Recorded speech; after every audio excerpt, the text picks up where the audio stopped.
Hello दोस्तों, स्वागत है आप सभी का मेरे चैनल पर। For better experience watch the video at fast speed. Episode 3 की स्टार्टिंग में दिखाया जाता है सुशी चिल्लाती है निकल जाओ यहाँ से, और प्रिंस बिना कुछ सोचे समझे वहां से बाहर निकल जाते हैं। और बाहर निकलते ही सोचते हैं आखिर मैं बाहर क्यों आ गया, आखिर हम दोनों आदमी ही तो हैं। फिर वो उस मेडिसिन को बाहर रखते हैं और कहते हैं कि बाहर से ले लेना, मैंने बाहर रख दी है। इधर प्रिंस जी को दिखाया जाता है, वो अपने गहन विचारों में डूबे होते हैं कि कैसे उसके बालों से कितनी अच्छी खुशबू आ रही थी। तभी फ्यूआन आता है और कहता है मास्टर, क्या आपको नूडल्स पसंद नहीं आए? तभी प्रिंस होश में आते हैं और पूछते हैं कौन से नूडल्स? वो कहता है आप बहुत देर से नूडल्स को घूरे जा रहे हैं ना, इसलिए मुझे लगा कि आपको शायद पसंद नहीं आए। तभी प्रिंस उसे पास बुलाकर उसके कान में कुछ कहते हैं जिससे वो स्माइल करता है। आगे वो सब लोग बातें करते हैं कि कैसे उन्होंने अनाज इकट्ठा कर कर लोगों की मदद की है। तो जीबेमन कहता है कि रूशवांग के बिना ये सब कुछ पॉसिबल नहीं था। इतने में ही वो मेंशन से बाहर निकलते हैं, लेकिन आगे पाते हैं कि मजिस्ट्रेट कॉन्ग उनके सामने खड़ा है और उनसे कहता है कि सरेंडर कर दो।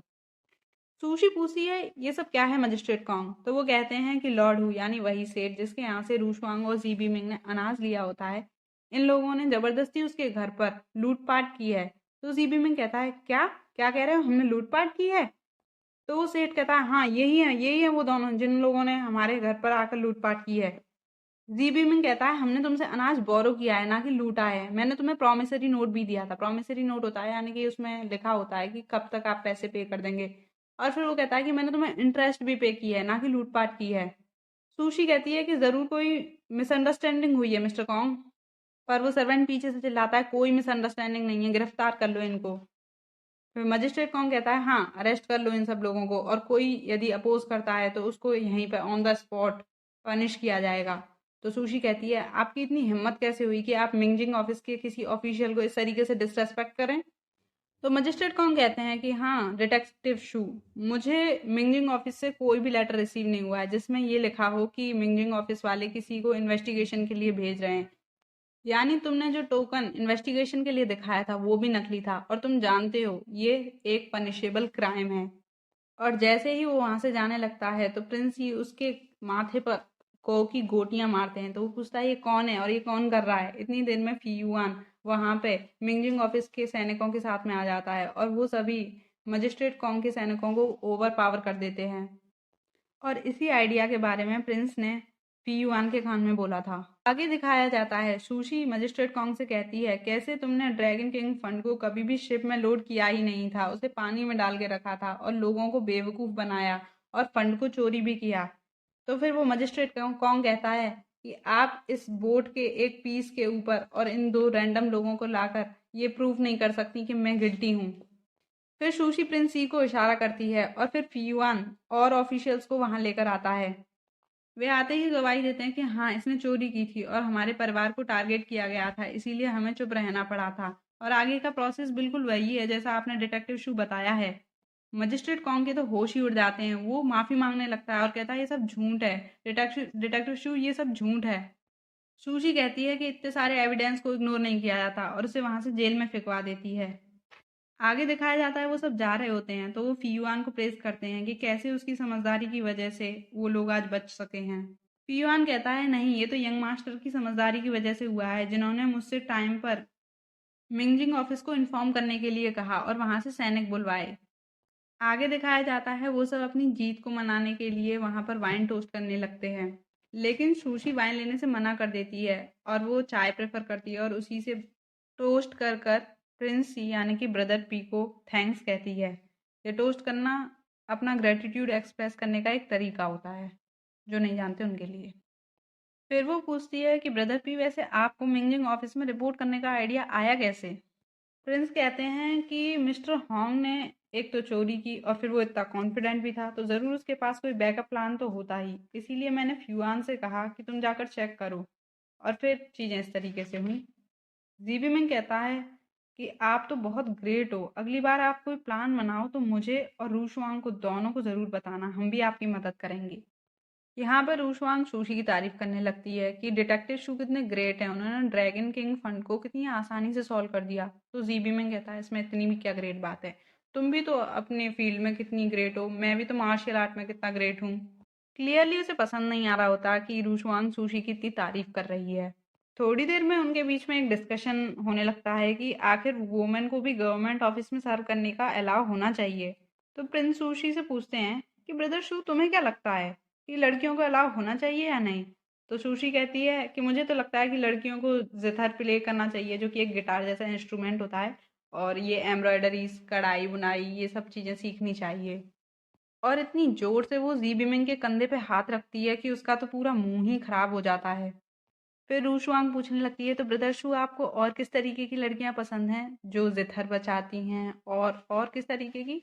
तो जी बिमिंग कहने लगता है, तुम्हें जानने की क्या ज़रूरत है? तो फ्यूआन कहता है कि तुम नहीं समझोगे। और रूशवांग कहती है, हाँ, तुम्हें समझ नहीं आएगा। फिर जी बिमिंग को दिखाया जाता है, जो कि अपने एडेप्टिव फादर, जो कि मतलब उन्होंने उसको गोद लिया था, उनको एक लेटर लिख रहा होता है कि कैसे उसने एक ब्राइड को बचाया जिसने बाद में उसे बेहोश कर दिया था। हालांकि अब वो दोनों दोस्त बन चुके हैं, और वो प्रिंस सी के बारे में भी बताता है, और वो सारी बातें जो अब तक हुई। फिर आगे प्रिंस युआन को दिखाया जाता है। उसका आदमी उससे आके कहता है कि मजिस्ट्रेट कॉन्ग को पकड़ लिया गया। तो वो कहता है कि पहले तुम्हें तो गलती की कोई गुंजाइश नहीं छोड़नी चाहिए थी, पर मजिस्ट्रेट कॉन्ग जैसे छोटे इंसान को पकड़वाकर हमारा कोई खास नुकसान नहीं हुआ, क्योंकि इससे हमें ये तो पता ही चल गया कि प्रिंस ही अभी भी पॉलिटिक्स में इन्वॉल्व हैं, और उसके कुछ अलग ही प्लान हैं। आगे सुशी को दिखाया जाता है। प्रिंस उससे आकर पूछते हैं, तुम जरूर ड्रैगन किंग फंड के बारे में सोच रही हो ना, कि वो कहाँ है?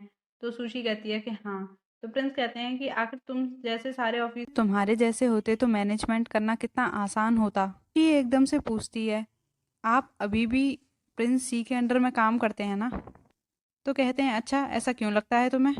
तो वो बताती है कि जिस तरीके से मिंगजिंग ऑफिस से आप इतनी जल्दी से सैनिक लेकर आ गए, इतना जल्दी तो किसी हायर अथॉरिटी के होने पर ही पॉसिबल हो सकता है। प्रिंस कहते हैं, लगता है तुम्हारी नज़रों से कुछ भी बचना पॉसिबल नहीं है। वो खुश हो जाती है और कहती है कि लगता है प्रिंस अभी भी पॉलिटिक्स से पूरी तरीके से दूर नहीं हुए हैं, वो अपने तरीके से चीज़ों को हैंडल कर रहे हैं, ये कितनी अच्छी बात है। प्रिंस तो एकदम शॉक्ड रह जाते हैं। फिर वो उससे पूछते हैं, वैसे तुम्हें प्रिंस इतने पसंद क्यों हैं? तो वो कहती है कि जितनी मुश्किल लड़ाई उन्होंने जीती, और इतने ऊपर तक जब वो पहुंचे, और इतनी ऊंचाई पर पहुंचने के बाद उन्होंने जब सब कुछ छोड़ दिया, तो ये सब तो उनकी महानता को ही दिखाता है ना। तो प्रिंस कहते हैं, तो उनके बारे में ये भी तो र्यूमर है ना कि ये सब उन्होंने खुद को बचाने के लिए किया था। तो वो कहती है कि नहीं, प्रिंस जिस पोजीशन में उस टाइम पर थे, यदि वो चाहते तो कोई उनको हाथ भी नहीं लगा सकता था, और वो राजा बन जाते। लेकिन लगता है उनको पावर का कोई शौक ही नहीं है, पावर तो उन्हें जैसे बोरिंग लगती हो। प्रिंस उसकी बात कर तो एकदम इम्प्रेस्ड ही हो जाते हैं, मानो ये उनके बारे में कितना जानती हो। फिर वो उससे पूछते हैं, आज मूनलाइट कैसी है? तो वो कहती है, बहुत सुंदर है। तो वो कहते हैं कि मैंने बहुत दिन से देखी नहीं है, मेरी आंखें जब से ख़राब हुई हैं। तो वो कहती है कि हाँ, मैंने भी। और उसके चेहरे पर काफ़ी दुख दिखाई दे रहा होता है। इतनी देर में फ्यूआन वहाँ पर आ जाता है, और वो बताता है कि मजिस्ट्रेट कॉन्ग ने सुसाइड कर ली है। आगे सुशी मजिस्ट्रेट कॉन्ग की बॉडी को चेक करने के लिए मॉर्चरी में जाती है। जब वो बॉडी चेक कर ही रही होती है, पर जी बिमिंग बॉडी को देखकर बहुत डरने लगता है, और वो रूशवांग से कहता है कि तुम्हें यहाँ नहीं आना चाहिए था, लाशों अच्छी नहीं होती, तुम्हें उनसे डर लगेगा। तो रूशवांग कहती है कि मुझे कोई डर नहीं लग रहा है, यदि तुम्हें लग रहा है तो तुम यहाँ से जाओ। और सुशी को बहुत ही प्यार से देखने लगती है। पर जैसे ही सुशी कॉन्ग के जबड़े को हिलाती है तो उसकी जीभ मूव करने लगती है, तो जी बिमिंग बहुत बुरी तरीके से डर जाता है।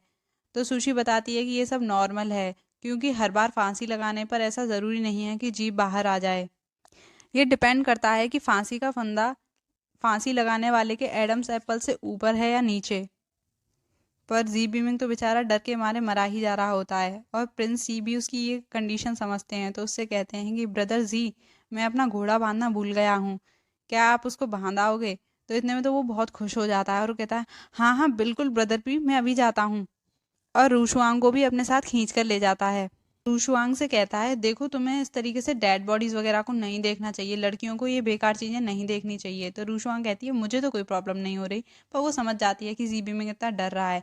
तो उससे कहती है कि तुम आदमी होकर इतना डर कैसे सकते हो, और उसे टीज करने लगती है। तो वो कहता है, मैं डर नहीं रहा हूँ, मैं बस थक गया हूँ। और ये कहते कहते वो उसको बस खींच के ले जाने लगता है।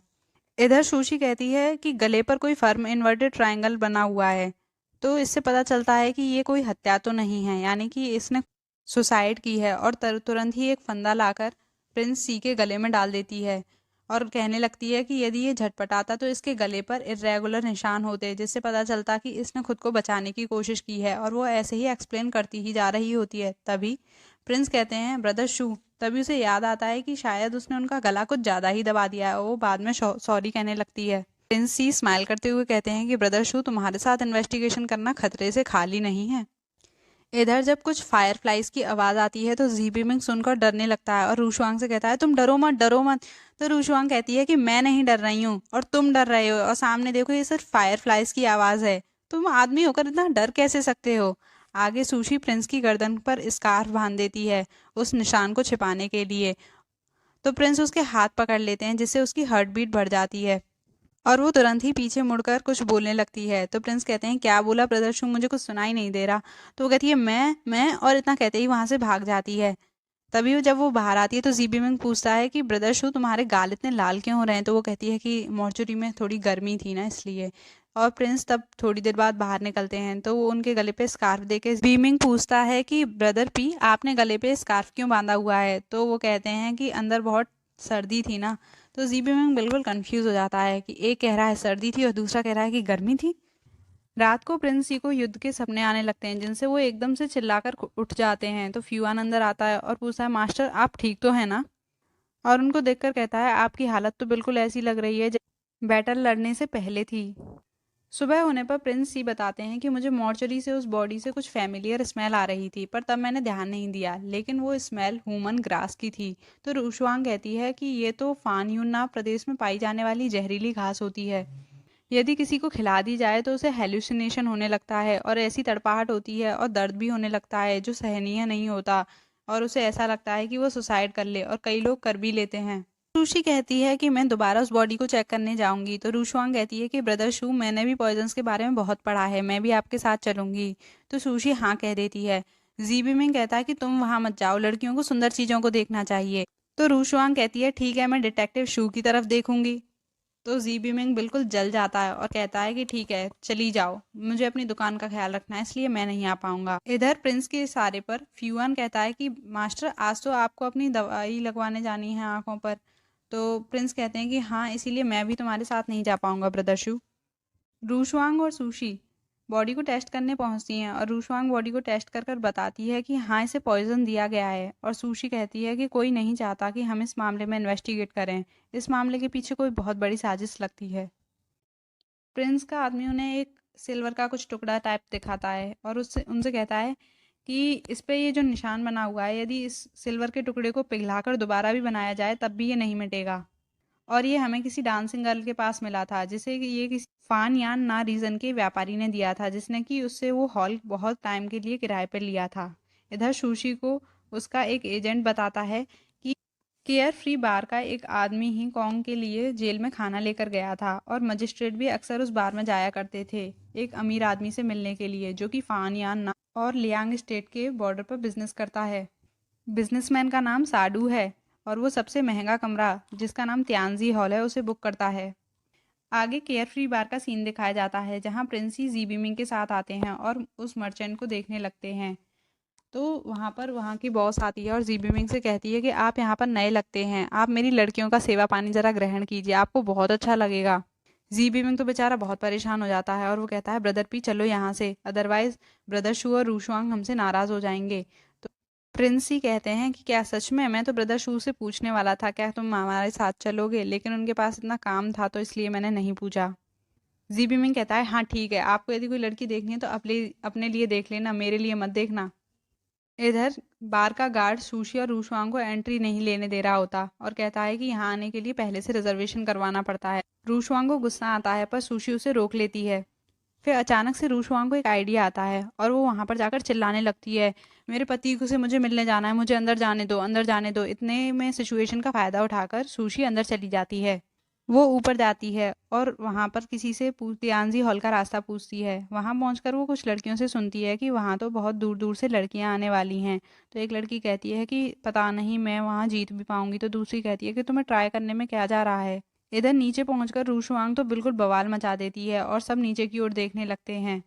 बार की बॉस कहती है कि इन्हें निकालो यहाँ से। तो रूशवांग कहती है कि हाँ मैं चली जाऊंगी, और जीबीमुंग भी वहां से चला जाता है और सुशी प्रिंस को अगेन वही सिचुएशन में लड़कियों के साथ देखती है तो वो मिसअंडरस्टैंड करती है।